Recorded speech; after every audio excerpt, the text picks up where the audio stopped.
PM Wong just removed Pritam Singh as leader of the opposition, and now, an independent G2025 candidate is calling it a failure of leadership, sparking a fresh political storm online. Here's what happened. On Thursday, the 15th of January, Prime Minister Lawrence Wong removed Workers' Party chief Pritam Singh from the leader of the opposition, or LO, role. This came just one day after Parliament passed a motion expressing regret over Mr. Singh's conduct and saying he was unsuitable to continue as LO. So the removal wasn't sudden. It followed a heated parliamentary process, and it instantly became the center of national debate. But here's the twist. Independent G2025 candidate Darryl took to Instagram that same day and argued that PM Wong handled it the wrong way. Mr. Lo's main point was simple but sharp.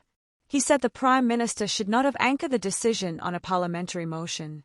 According to him, if PM Wong had already decided Pritam Singh should be removed, then the PM should have used his executive authority to act directly without needing Parliament's endorsement.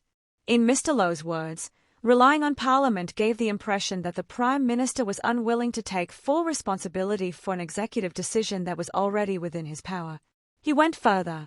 Mr. Lo suggested that by outsourcing political accountability to Parliament, while voting in favour of the motion, PM Wong appeared reluctant to take decisive action on his own. In short, Mr. Lo framed it as a leadership issue. But online, many people pushed back hard. Some netizens said the parliamentary debate was necessary and that having the issue discussed openly in Parliament actually mattered, even if the outcome disappointed them. Others said Mr. Lo misunderstood how Singapore's system works. One comment argued that Singapore is not run by a strongman style of leadership, but by a system that moves through institutions, consensus, and parliamentary process. Then a political commentary page, DIU Singapore, also weighed in.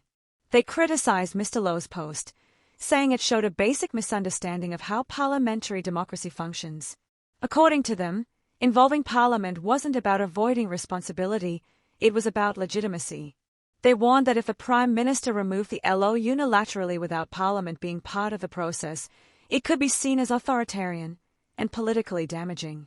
And the debate didn't stop there.